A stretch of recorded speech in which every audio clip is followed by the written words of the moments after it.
విజయనగరంలో మన కాంగ్రెస్ నాయకులు కూలిస్తే స్టేజే కూల్చేశారు మీరు. మా కార్లు అడ్డం పెట్టి మా మీద దాడులు చేయడం, ఇవన్నీ తట్టుకొని వచ్చాం మేము. ఖమ్మంలో మీరు దాడులు చేశారు ఆ టైంలో, అప్పుడున్న కాంగ్రెస్ ప్రభుత్వం. ఈరోజు మాకు కొత్త అనుకుంటున్నారా ఇవన్నీ? మీరు చేసే ఈ తాటాకు చప్పుళ్ళకి బెదిరేది కాదు జనసేన, గుర్తుపెట్టుకో.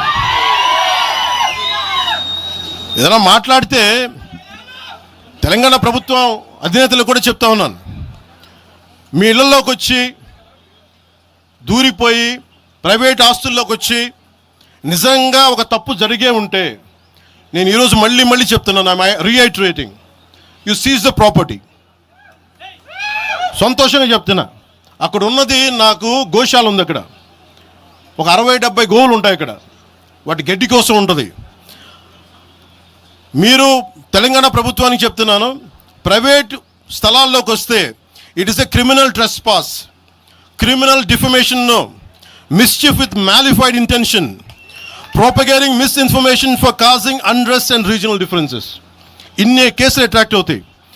ఇవన్నీ మీరు ఒక్కసారి కూర్చొని మీరు మమ్మల్ని భయపెట్టాలని చూస్తే వాటికి భయపడే వాళ్ళం కాదు నేను. మీరు ప్రతి చోట మీరు రీజనల్గా ప్రతిసారి పట్టుకొస్తే ఇక్కడున్న జర్నలిస్టులో కానీ ఐఏఎస్ ఐపీఎస్లో కానీ అన్ని జాతులు ఉన్నాయి, అన్ని కులాలు ఉన్నాయి. ఒక్క ప్రాంతానికి చెందిన వాళ్ళు లేరు ఈ భారతదేశంలో.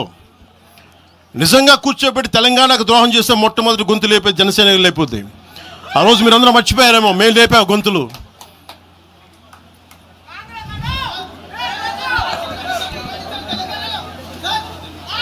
కాంగ్రెస్ హటావ్ దేశ్ బచావ్ అనడానికి ఈరోజు ఇందాక మీరు చెప్పినానికి చెప్తున్నా. కాంగ్రెస్ నాయకులు మాట్లాడుతున్నారు కొంతమంది, అందరం చెప్పట్లా. కొంతమంది నాయకులు కూర్చొని మాట్లాడుతూ ఉన్నారు, నువ్వు ఎలా తిరుగుతావు, రోడ్ల మీద చూస్తాం, నాలుకలు కోస్తాం, నాలుకలు చీరుస్తామంటే రండా బాబు మీకు నాలుకలు తీసి చూపిస్తాం మీకు కోసుకొని. అలాగే మీరు ఒకప్పుడు ఇలా మాట్లాడిన నాయకులందరూ రాజశేఖర రెడ్డి గారు తెలంగాణకి విభజనకి నేను వ్యతిరేకం నేను అన్న చెప్పిన వ్యక్తికి పక్కన ఉన్న కొమ్ము కాసిన వాళ్ళు వీళ్ళందరూ మాట్లాడతారు. నిజంగా నాకు చివుళ్ళ మల్లికార్జున్ శ్రీశైలం చెంచుపెంటల నుంచి వచ్చిన చెంచు గూడెల నుంచి వచ్చిన కుర్రాడు, 16-17 ఏళ్ళ కుర్రాడు, చెంచుళ్ళు శివ మల్లికార్జున్, వీళ్ళు వెతుక్కొని వచ్చారు నా కోసం. దేనికి? మాకు యురేనియం మైనింగ్ జరుగుతూ ఉంది అన్నా, నువ్వు వచ్చి ఏదైనా చెప్పన్నా అంటే, ఆ రోజు ఓడిపోయినాను 2019 తర్వాత 2 చోట్ల ఓడిపోయి ఉంటే నా మీద ఏ నమ్మకం పెట్టుకొచ్చాడు. ఎందుకు నేను తెలంగాణ యువతను నమ్ముతానంటే, వాళ్ళకున్న లోపల ఉన్న భావం ఎంత బలమైందంటే మొత్తం ప్రభుత్వానికి అదిపించింది ఒక్క కుర్రోడి భావం. దానికి నేను ప్లాట్ఫామ్ అయ్యాను అంతే. దానికి ప్లాట్ఫామ్ అయ్యా. వచ్చి కుర్రోడు రోడ్డు మీద కూర్చొని జనసేన ఆఫీస్ ముందు కూర్చుంటే వెళ్ళి మాట్లాడా, ఏం బాబు ఏం కావాలన్నా అంటే, నీకు కూర్చోబెట్టి అన్న మాకు యురేనియం మైనింగ్ జరుగుతుందన్న మా శ్రీశైలంలో చెంచుపెంటల్లో, నువ్వు మాట్లాడన్నా అంటే మొత్తం తీసుకొస్తే ఒక్క మాట మాట్లాడితే ఆ రోజున వి హనుమంతరావు గారు, ఇప్పుడు కాంగ్రెస్ నాయకులు వి హనుమంతరావు గారు, మేము కూర్చొని మాట్లాడితే అఖిలపక్షం ఆ రోజు పిలిచాం. ఏ బలం ఉందని జనసేనకి ఆ రోజున ఓట్లు వస్తాయన్నా మేము చేసింది తెలంగాణ మీద ప్రేమ, తెలంగాణ మీద ఇష్టం, తెలంగాణ మీద మమకారం.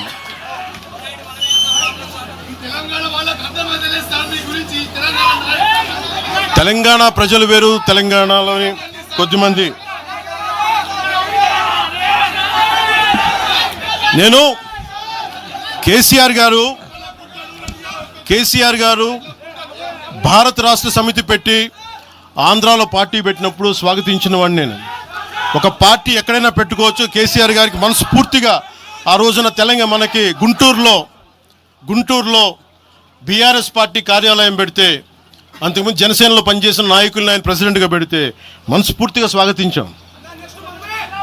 అలాగా అందరూ కూడా పంజాబ్ వెళ్ళొచ్చు, మహారాష్ట్ర పోవచ్చు, జనసేన మటుకు తెలంగాణలో అడుగు పెట్టకూడదంటే మేము ఏం కోరుకున్నాం? జనసేనలో మేము తెలంగాణలో ఏం కోరుకుంటాం? పవన్ కళ్యాణ్ ముఖ్యమంత్రి అవుతాడు ఇక్కడ? ఆంధ్రాలోనే దిక్కు లేదు, పవన్ కళ్యాణ్ ఇక్కడే ముఖ్యమంత్రి అవుతాడు. కానీ దేనికి భయం అంటే, చైతన్యవంతులను చేస్తామన్న భయం, అదొక్కటే భయం. సమస్యల మీద తిప్పి కొడితే ఎంత? 4 కోట్ల జనాభా ఉన్న, దాదాపు 4 కోట్ల జనాభా ఉన్న తెలంగాణలో జనసేన తిప్పి కొడితే 1,00,000 మంది పైన కూడా లేరు. 2,000 మంది జన సైనికులతోటి, సాధకులతోటి మేము సభ పెట్టుకుందామంటే మీరు దీనికి పర్మిషన్ ఇవ్వకపోతే మేము ఏం చేస్తాం? మేము దుర్మార్గాలు చేస్తామా? మేము అంటే నాకు ఎలా ఉంటుందంటే మీరు ఏదైనా మాట్లాడండి. అంటే ఇప్పుడు నేను ఒక ఎనలిస్ట్ కూర్చొని నేను మాట్లాడింది వేరు, నువ్వు అమిత్ షా గారిని మాట్లాడితే నేను దాని గురించి ప్రస్తావిస్తే దీంట్లో ప్రాంతీయత ఎక్కడుంది? దీంట్లో తెలంగాణ నేను ఎప్పుడు అవమానం చేశాను? దీంట్లో కులాలు ఎక్కడ వచ్చినాయి? మీరు తీసుకొచ్చి మీరు తిడతా ఉంటే అంటే నాకు ఒక హక్కు కూడా లేదా? మీ ఇష్టానికి మీరు మాట్లాడితే మేము కనీసం నొచ్చుకునే అభిప్రాయం కూడా మేము చెప్పకూడదా? బాధ కూడా పడకూడదా?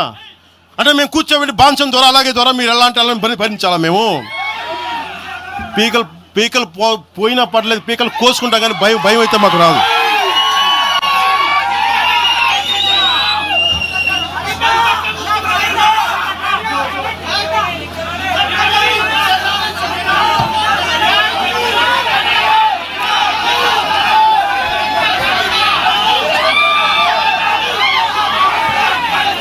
నేను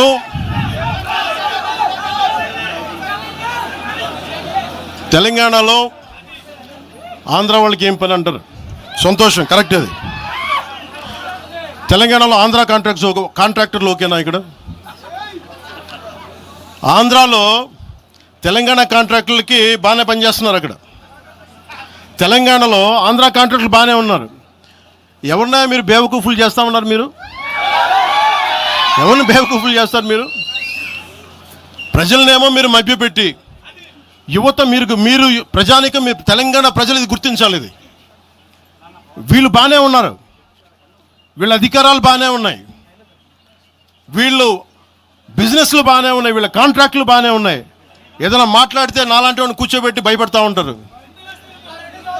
మీరు ఒక్కసారి చెప్పండి. మీరు నిజంగా వద్దు అనుకుంటే తెలంగాణలో అసెంబ్లీలో ఎవరైతే తిడుతున్నారో మీరు తీర్మానం పెట్టండి. పవన్ కళ్యాణ్ అనేవాడికి ఇక్కడ పర్మిషన్ లేదు, రాకూడదని పెట్టండి పర్మిషన్. సంతోషం. నాకు దాన్ని ఎలా పెడతారో నేను కూడా చూస్తాను. దాన్ని మేము 1200 మంది ఉద్యమకారులు ఎంతమంది చనిపోయారో నాకు తెలుసు. 12 సంవత్సరాలు 1200 మంది ఉద్యమకారులు పైగా చనిపోతే వాళ్ళ మీద గౌరవార్థం నేను ఎప్పుడు ఒక్క మాట మాట్లాడాలి తెలంగాణ, ఒక్క మాట. నాకు అంత ఇష్టం నాకు తెలంగాణ. కానీ మీరు కూర్చోబెట్టి నా ప్రేమను కనుక మీరు శంకిస్తే నేను ఇప్పుడు దాకా నిర్ణయించుకోలే. మీరు అంటున్నారు కాబట్టి చెప్తున్నా, తెలంగాణలో జనసేన ఉంటుంది,